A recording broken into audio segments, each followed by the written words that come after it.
안녕하세요. SK증권 이호석입니다. 오늘은 4월 19일이고요. 이호석의 YG 시작하도록 하겠습니다. 한 주 동안 있을 일들 쭉 정리하면서 좀 진행을 하도록 하겠고요. 오늘 제목은 무형자산과 좌초자산입니다. 그리고 주말 동안에 제가 이제 그 광고를 예고를 해드린 것처럼 오늘 제가 YG 발표를 하고 나서 바로 책 선물 이벤트 당첨자 10분 소개해드리도록 하겠습니다. 발표합니다. 10분이요. 발표하니까 좀 지켜봐 주시고요. 자, 오늘 그 무형자산과 자초자산에 대한 이야기를 좀 시작하도록 할 텐데, 뭐, 이 내용은 사실 제가 완벽하게 여기를 딱 이 정리가 끝났습니다라는 것보다는, 이것과 관련된 무형자산과 자초자산을, 이렇게 놔두고 좀 여러 가지 고민들을 제가 많이 해보겠습니다. 라는 약간 선언적인 의미가 좀 있습니다. 아직은 좀 완결되지 않은 리서치이긴 한데 좀 소개해 드리려고 하고 있고요. 좀 내용을 좀 말씀드려 볼게요. 이번 주에 있을 일들 중에서 우선은 주말 동안에 있을 일이 있었던 일이 두 가지가 있었던 것 같아요. 그게 첫 번째는 이제 비트코인 변동성이 굉장히 크게 확대되고 있습니다. 지금 또 좀 많이 뭐 빠지고 정신없는 상황인 것 같아요. 또 워낙 이제 최근에 뭐 도지코인 뭐 하고 뭐 도지사가 어쩌고저쩌고 막 그러면서 뭐 그런 짤도 돌아가고 와 너무 많이 올랐어요.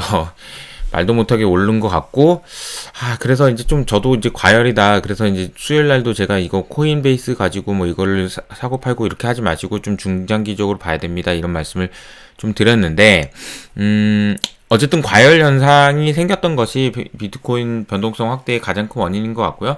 두 번째는 약간 그 FUD가 조금 있었던 것 같아요. 그러니까 공포심을 유발하거나 불확실성이나 뭐 의심 뭐 이런 건데 우리가 이제 포모의 반대말로 이제 보통 FUD를 많이 사용하는데 뭐 뒤에도 말씀드리겠지만 뭐 굳이 뭐 그렇게까지 생각 안 해도 되는 그리고 만약 루머 뭐 이런 것들이 좀 이제 시장을 변동성을 키우는 요인이었던 것 같습니다. 뭐 펀더멘탈 즉 다시 말하면 비트코인이 상승해야 되는 원인 자체가 바뀐 건 하나도 없는데 어쨌든 여러 가지 변동성이 지금 커지고 있는 구간은 맞는 것 같다. 왜냐하면 뭐 알트코인 뭐 이런 것들은 좀 제가 봐도 좀 그거예요. 좀 버블이에요.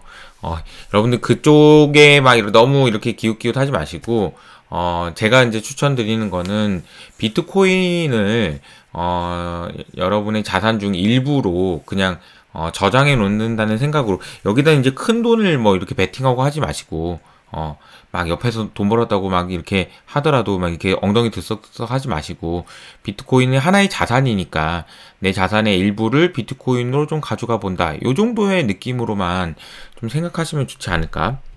저는 뭐 계속 긍정적으로 보고 있습니다만 여러분들이 늘 말씀드린 것처럼 컨빅션은 요 정도인데 괜히 무리해서 이렇게 하면 가랑이가 찢어진다는 거예요. 그러니까 컨빅션이 이 정도면 이 정도 가져가도 되지만 그렇지 않은데 가져갔다가 계속 뭐 왔다 갔다 하는 동안에 막 무서워 죽겠어 막 이러면은 돈 하나도 못 벌어요. 그러니까 이제 딱 제가 말씀드리는 정도 수준으로 그러니까 내가 가지고 있는 돈의 일부 정도는 비트코인으로 좀 가지고 있어도 되겠다라는 정도로만 생각하시는 게 맞지 않을까 그렇게 생각합니다. 두 번째는 미국과 중국의 기후변화와 관련된 성명서가 발표됐다라는 얘기인데, 주말에 말씀드린 것처럼, 존 캐리, 지금 미국 기후 특사, 이분이 중국과 이렇게 미팅을 하셨고, 그 내용들과 관련된 얘기들이 여러 가지 나오는데 뒤에서 말씀을 좀 드려볼게요. 그리고, 수요일 날은 성유무 산업부 장관이 수소 현장에 방문합니다. 그러니까 이제 이런 내용들이 오늘 이번 주에 계속 많아요. 그리고 호주와 뉴질랜드는 자가격리 없는 여행을 이제 월요일부터 시작합니다. 와, 그러네요. 뭐 우리로 따지면은 일본하고 한국이 이렇게 자가격리 없도록 하면 많이 가긴 갈 것 같은데 모르겠습니다. 아무튼 그리고 애플 신제품 발표가 화요일 저녁에 있습니다. 이게 이제 신형 아이패드 얘기 나오는데 애플워치나 그 애플워치가 아니고 그 애플 글라스에 대한 이야기도 조금 나올 수도 있을 것 같다라는 생각도 좀 들어요. 저도 뭐 주변에 얘기 들어보면 그리고 이제 넷플릭스가 실적 발표합니다. 넷플릭스는 워낙 이제 상징적인 의미가 크기 때문에 실적 발표 이후 주가가 어떻게 반응하는지도 좀 중요한 것 같고요. 그리고 수요일 날은 수출 통계 나오는데 잘 나오겠죠? 잘 나올 것 같습니다. 아직도. 그리고 이제 ASML 그리고 램 리서치, 가장 장비주 중에서 이제 실적이 좋고, 뭐, 관련된 종목들 중에 이제 탑 클래스인데, 전망을 어떻게 하는지도 좀 보셔야 될 것 같아요. 이제, 어쨌든, 미국에다 반도체 공장을 짓기로 결정을 할지 안 할지 모르겠지만, 한다면, 먼저 이제 주문을 줘야 되는 게 이런 장비 업체들이기 때문에 장비 업체들이 어떤 식으로 코멘트 하는지도 상당히 시장에서 주목을 많이 할 것 같습니다. 수요일 저녁입니다. 그리고 이제 목요일은 이게 목요일이 이 나무 목자잖아요. 그래서 이제 그래서 그런가요? 기후의 날인 것 같아요. 목요일 날이. 제가 지난주에도 계속 기후 말씀드렸는데 기후 정상회의가 개최가 됩니다. 이건 이제 바이든이 주최를 하는 것 같고요. GCF라고 해가지고 개발도상국이 온실가스 감축하는데 돈이 없잖아요. 그러니까 IMF에서 주겠다 이런 얘기를 하는 그런 기금이 있습니다. 이 기금의 재원을 어떤 식으로 할 건지에 대한 얘기도 아마 세계 기후 정상회의 때 얘기가 나오지 않겠냐라는 얘기가 지금 나오고 있습니다. 결과적으로는 기후는 첫 번째 이슈는 통화량의 증가예요. 결국은 이 돈을 더 풀거나 그렇지 하지 않으면 녹색 혁명 뭐 이런 거 안 됩니다. 그래서 통화량이 늘어날 거라는 거를 근거로 활용할 수 있다라는 점 한 가지 말씀드리겠고요.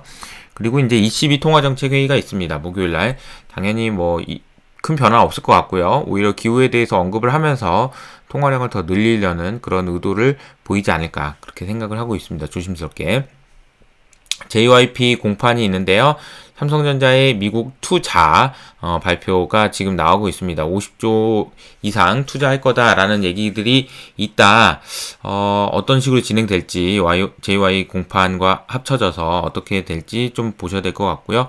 오세훈 서울시장은 최근 이제 부동산 정책이나 코로나 대응 정책 등이 좀 주목받고 있는 것 같고 시장 전체적으로 영향은 없는데 개별 종목들에서는 영향이 있을 테니까 좀 관련된 투자하신 분들은 체크해 보시면 좋을 것 같고 그리고 이제 기아, LG생건, KB금융 등등 굉장히 중요한 기업들의 실적이 이번 주부터 본격적으로 발표되기 시작합니다.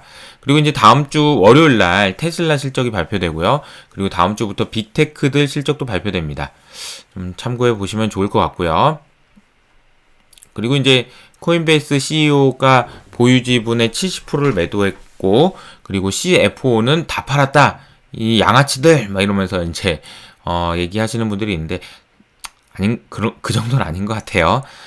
우리 또 단테님께서 저랑 이렇게 막 카톡으로 뭐 이렇게 얘기하다가 이거 뭘까요? 막 이러고 물어봤더니 바로 레카를 끌고 와가지고 이렇고 저렇고 다 설명을 해주셨어요. 한번 못 보신 분들은 그냥 아주 짧은 영상이니까 궁금하신 분은 가셔서 보셔도 될 것 같고 그냥 쉽게 말하면은 CEO가 들고 있는 그래서 경영권을 유지할 수 있는 그런 A 클래스, B 클래스 이렇게 있는데 이제 둘 중에 하나만 판 거예요. 그러니까 팔아도 되는 거, 팔아도 지분율에 그러니까 경영권에 그렇게 크게 영향을 주지 않는 그런 지분 중에 이제 70%를 매도했다. 뭐 이렇게 보시면 될 것 같습니다. 어쨌든 경영권에 영향 주는 거는 안 팔았기 때문에 근데 이제 뭐 이거는 결과적으로는 한 2% 정도 판 것 같다라고 하는 총 분량의 2% 정도 되는 것 같다라고 말을 해주셨습니다. 이게 뭐 무슨 의미가 있는지 이걸 제가 뭐 글을 자세히 말씀드려야 될지 모르겠지만 어쨌든 주말 동안에 그러니까 일요일날 굉장히 이게 논란이 좀 있었기 때문에 팩트 체크 차원에서 좀 설명을 드렸고요.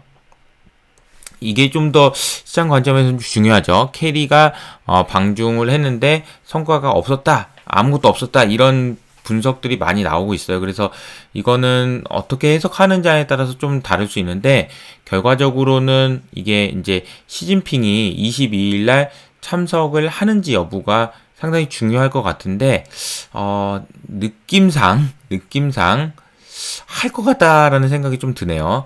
만약에 시진핑이 하게 되면은 기후 정책, 기후 이제 미팅이 기후 정상회담이 상당히 큰 의미를 갖는 회담이 될 테고 만약에 시진핑이 안 오면 사실 그냥 그런 걸 수도 있고 어쨌든 그래도 바이든이 좀 더 이게 신경 많이 쓰고 있기 때문에 되게 세게 얘기하고 있는 것 같아요. 근데 이제 별로 성과가 없다라고 보시는 분들은 이 뉴스를 보시면 이제 중국에서 나온 뉴스를 보니까 중국이 오염물질을 다량 배출하는 에너지 집약형 성장 모델을 포기하도록 미국이 강요하고 있다. 뭐 이런 얘기가 있었고, 뭐 기후변화 협력이 을 한다고 해서 미국과의 관계가 좋아질 수 있을 거라는 기대는 하지 마라. 이런 얘기를 했는데, 저는 이 생각이 좀 들었던 게, 그러면은 기후 관련해서는 협력을 하긴 하겠다는 거구나. 이런 생각이 조금 들었어요. 첫 번째. 그래서 시진핑이 좀 오려고 그러나 보다. 이런 생각이 좀 들었고요.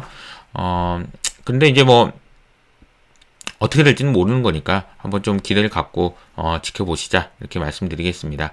바이든은 이제 그래서 이제 얼스데이에서 4월 22일 날 정상회담을 할 것 같다라는 겁니다. 여기 시진핑 오냐 안 오냐 중요합니다.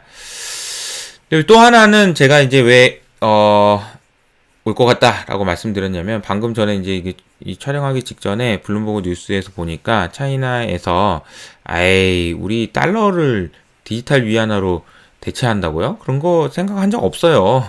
라고 얘기했다라는 뉴스가 나왔는데 이거는 저는 좀 긍정적인 뉴스인 것 같아요. 잘 아시는 것처럼 미국 달러의 패권에 도전하는 거는 좀 위험하잖아요. 근데 이제 뭐 굳이 물어보지도 않았는데 갑자기 PBOC 관계자인 것 같은데 부총재인 것 같은데요. 이분이 갑자기 이런 얘기를 했다라는 거는 좀 의미가 있어 보입니다. 그래서 아무런 의도가 없다. 하려고 하는 거 아니에요. 지금 우리 이런 얘기고. 이게 디지털 위안화도 사실 지금 이거 내부에서만 사용할 거예요. 그리고 이제 디지털 위안화 뭐 이런 얘기를 했습니다. 그래서 테스트하는 정도고 그냥 사람들이 이제 자연스럽게 쓰면 이렇게 하는 거지. 미국의 아이고 그런 거 아닙니다라는 얘기를 했다라는 거는 어느 정도 내부적으로는 조금 우리가 언론상으로 보지 못하는 어떤 그 이면에는 그런 게 있지 않았을까? 그냥 뇌피셜로 좀 말씀드려봅니다. 이건 완전히 그냥 뇌피셜입니다. 또 하나 우리가 이제 투자 관점에서 이제 종목들 주식시장이 이제 개인적으로는 이런 생각이 좀 드는 게요.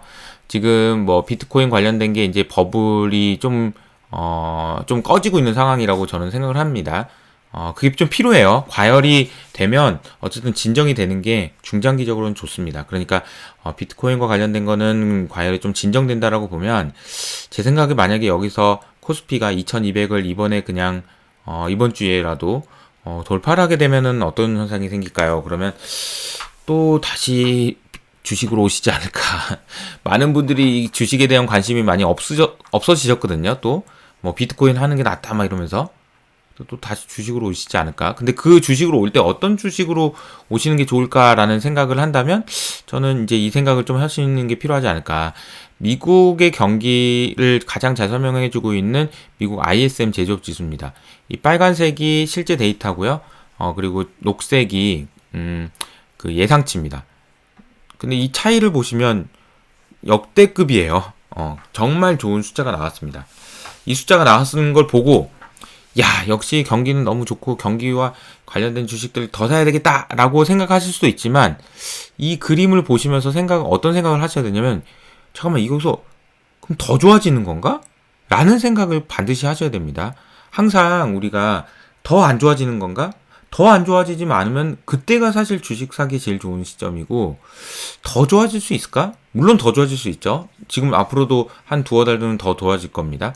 근데 이게 더 점점 좋아진다 하더라도 더 좋아지기가 어려운 어느 순간에는 주식이 빠지기 시작하거든요. 그러면 빠지기 시작할 때 팔아도 되지만 근데 이제 지금부터는 조금 오르면은 조금 팔면서 좀 포지션을 조정을 해야 되는 거 아닐까. 뭐는요?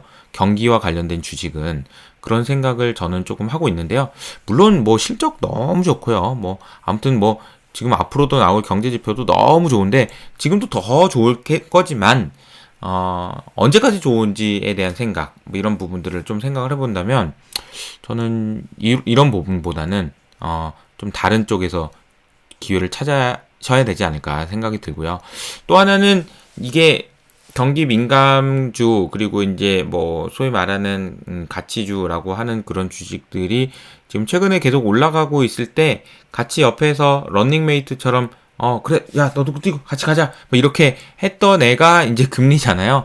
미국 10년물 금리가 아시는 것처럼 2월 달부터 이렇게 계속해서 지금 올라오고 있는데, 이 지난주에 굉장히 많이 빠졌어요. 주봉입니다. 이거 그래 하나가. 근데 이제 금리가 많이 빠졌다. 이래서 이제 앞으로 계속 이렇게 빠질 겁니다라고 얘기하기에는 아직도 올라갈 수 있는 요인들이 많아요. 그렇지만 적어도 다시 전고점을 당장 회복하기는 조금 어려운 상황으로 가고 있는 것 같다. 금리가 하향 안정되고 있다라고 보면 그래요. 그러면 이제 게다가 이제 다음 주부터는 이제 빅테크 실적이랑 테슬라 실적이 나올 텐데 이 실적이 안 좋기가 조금 어렵단 말이에요. 지금 분위기상으로는. 그렇다고 하면은 제 생각에는 이제 원래 이제 제가 이제 계속해서 강조해서 말씀드렸던 그런 섹터 내에서 아까 말씀드렸던 뭐 비트코인에서 주식으로 한다. 그러면 어떤 거 살래? 그러면 이런 쪽에서 기회를 찾으셔야 되는 게 아닐까 그런 생각을 좀 해봅니다. 그래서 한번 계산해 봤어요. 연초 이후에 코스피의 시가총액이 217조 원 증가했습니다. 대략 지금 2150조 정도 되니까요. 2000조를 넘어서고 그리고 이제 뭐 GDP도 넘어섰다 뭐 이런 얘기들이 나오고 있는 상황입니다. 세부적으로 어떤 것들이 올랐나 이렇게 봤더니 반도체가 34조, 전기차 22조, 인터넷이 50조예요. 인터넷 두 종목이 50조 올랐어요. 예, 시가총액 증분을 계산해 보니까 그렇습니다. 이 세 개를 합치기만 해도 거의 100조가 돼요. 그러니까 절반이에요. 이 종목이 지금 뭐예요? 7개밖에 안 되는데도 시가총액 증가의 50%를 그러니까 설명했다라는 거니까 굉장히 크고, 저는 이 섹터에서 계속 큰 기회가 있다고 생각합니다. 지금 여전히 이제 많은 분들이 야, 중소형주에서 지금 얼마나 좋은지 알아? 시장 분위기 정말 실적 진짜 좋아. 막 엄청 그런 얘기들이 많이 있다는 거 알고 있고, 거기서 이제 기회를 찾으시는 것도 좋지만 제가 보기에는 큰 기회 요인, 그러니까 여기서 이제 코스피가 더 업사이드를 간다라고 하면은 더 큰 요인들은 이렇게 대형주에서 찾아야 되지 않을까. 추가적으로 이제 자동차에 포함되어 있는 현대차, 기아차, 모비스, 그리고 포스코까지도 다 좋아요. 다 좋은 환경이다라는 걸 말씀드리겠습니다. 이런 쪽에서, 큰 쪽에서 이제, 여러분이 이제 저는 늘 말씀드리는 것처럼, 투자를 하는 데 있어서 내가 저장해 놓는다라는 개념으로 갖는다면, 개별 주식을 사고, 중소형주에서 큰 돈을 버시는 방법을 연구를 하시려면 훨씬 더 많은 공부를 하셔야 되는 거고, 그게 아니라면 대형주 중심으로 투자를 하시는 게 저는 좋을 것 같다라는 말씀 좀 드립니다. 지금부터는 더 그런 것 같아요. 이제 본론 들어와서 무형자산과 좌초자산에 대한 얘기를 하겠습니다. 무형자산은 이렇게 그림을 보시면은 이런 식으로 리얼 옵션으로 설명할 수 있다라고 말씀드렸죠. 무형자산은 우리가 대체로 뭐 애플 뭐 얘기하고 뭐 이렇게 많이 말씀드렸는데, 우리가 재무제표에는 무형자산이 반영되기가 굉장히 어렵다. 왜냐하면 무형자산이라는 거는 평가를 한다는 것 자체가 상당히 어렵기 때문이다 라고 했습니다. 그렇기 때문에 역설적으로 평가를 하기 어렵기 때문에 오히려 무형자산 평가할 줄 아는 애들, 그리고 무형자산 평가에서 투자도 할 줄 아는 애들, M&A 할 줄 아는 애들, 그런 애들이 가치 있는 애들이다 라고 말씀드렸고, 제가 이제 네이버, 카카오를 계속 말씀드리는 여러 가지 이유들 중에 하나도 여기에 있습니다. M&A를 적극적으로 할 수 있고, 그리고 소프트 엔지니어도 몸값을 높더라도 그냥 고용해가지고 끌고 갈 수 있는 회사들이 중장기적으로 봤을 때는 가치 있는 회사가 될 가능성이 높다라고 말씀드리고 있고, 미국에 있는 수많은 빅테크들도 역시 그들이 워낙 성장했고 커졌기 때문에 이미 본인들이 사실은 쉽지 않거든요. 더 성장한다라는 것이. 그런데 뭐 페이스북도 뭐 계속해서 확장을 하잖아요. 그죠? 계속 이제 확장을 하면서 뭐라고 해야 되나? 성장 동력을 찾아내는 것처럼, 구조적인 성장을 할 수 있는 것처럼, 그렇게 무형자산 투자를 할 수 있는 회사들이 좋은 회사다라는 생각이 들고, 이 회사는 무형자산은 결과적으로는 이 무형자산에 대한 투자를 계속 하다가 어느 순간에 이익이 이렇게 점프업 한다고 했고, 이게 마치 콜 옵션처럼 돼 있기 때문에 리얼 옵션으로 설명할 수 있다라고 말씀을 드렸고요. 반대로 이 좌초자산이라는 개념은 이런 개념인데요. 이런 생각을 해보실 수 있죠. 만약에 1도씨, 1.5도, 우리가 기억하자고 그랬죠? 1.5도, 25기가톤, 56기가톤, 그 다음에 7.6%, 근데 1.2, 그렇죠. 25기가톤을 해야 되는데, 영구 동토층에 1672기가톤이 있으니까 이건 뭐, 가면 넘어간다라는 얘기였었고, 그리고 이제 그 7.6%를 감소해야 되는데, 2020년 코로나 때문에 11%를 줄였다. 그래서 7.6 줄이는 거 되게 어렵다. 이렇게 정리했습니다. 그래서 이런 말씀을 드리면서 이제 많은 분들이 기후 얘기 너무 인상적이었다라고 얘기하시는 걸 보면 그동안은 이런 내용들을 잘 모르셨다는 얘기고 기후에 대해서 이렇게 해야 되는 필요성이 있다라는 생각을 하시고 있는 중이 아닐까 그런 생각이 드는데 그래서 이 그림은 뭐냐면 파이낸셜 타임즈의 기사인데요. 만약에 2도씨를 넘어서지 않도록 하는 데서 이 정도로 감축해야 되는 타겟이다라고 한다면 1.5도는 여기까지만 써야 되는 거고 2.2도씨는 여기까지 써야 되는데 문제는 지금 매장되어 있는 이게 이제 리저브라고 하죠. 요 정도는 지금 매장돼 있다. 그래서 나는 예를 들어서 석탄이 내 땅에 내가 우리 회사 진짜 좋은 회사야. 왜요? 그러니까 우리 지금 회사가 가지고 있는 땅 밑에 석탄이 한 1,000억 정도 있어. 1,000억 정도 가치는 있어. 라고 해서 재무제표에 반영을 해놨단 말이에요. 근데 이제 이런 상황이니까 온도 이산화탄소 지금 해야 되는데 석탄을 떼긴다고요? 그거 그냥 땅에 넣어놔요. 그냥 하지 말고 캐지 말고 요렇게 된다고 하면 이 사람이 가지고 있었던 1,000억이라는 가치는 어떻게 될까요? 이게 이제 좌초자산의 개념입니다. 좌초되는 거 아닐까요? 상각이 되는 거죠.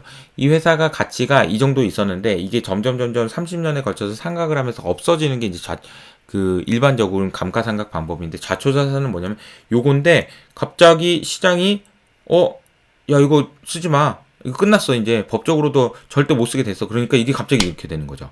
이런 걸 보고 이제 좌초자산이라고 말을 합니다. 반대인 것 같아요. 무형자산이 이렇게 돼서 이렇게 되는 거고요. 좌초자산이 이렇게 되다가 이렇게 되는 겁니다. 완전히 반대되는 개념이고 좌초자산을 들고 있는 기업일수록 이렇게 리스크에 노출돼 있다라는 측면을 좀 감안을 하셔야 되는 것 같습니다. 그런데 좌초자산이 실제로 밸류에이션이 되기 위해서는 여러 가지 이유들이 여러 가지 이제 탄소 배출권이라든지 이런 부분들이 구체화돼야 돼요. 그래야 내가 가지고 있는 이 자산이 이런 식으로 하면 탄소를 이만큼 배출하는데 이거를 팔아 넘기려고 이걸 내가 이 탄소를 배출하기 위한 권리를 사기 위해서는 이만큼 돈이 필요하니까 이 자산은 이만큼의 돈을 마이너스 해줘야 되는구나. 이런 식으로 이제 좌초자산을 계산할 수 있는데 조금 더 구체적인 얘기는 저도 리서치를 좀 더 해보고 말씀드리는 걸로 하도록 하겠습니다. 자, 이제 드디어 책 선물 이벤트입니다. 넥스트 테슬라를 찾아라. 이 제목을 보고 누가 이제 댓글로 넥스트 테슬라를 뭐하러 찾습니까? 테슬라를 그냥 하면 되지. 뭐 이런 얘기도 하시던데 좋습니다. 어쨌든 제가 이 책 이벤트를 이제 홍성철 본부장님의 책 후원을 받아서 했고요. 요거는 약간 좀 너무 기대감을 키우면 안 되지만 요런 게 조금 더 이어질 수도 있을 것 같습니다. 왜냐하면 그 몇몇 분들이 있어요. 제 지인 중에서도 이제 책을 쓰시거나 쓰셨거나 아니면 쓰시고 나올거나 이런 분들이 좀 있거든요.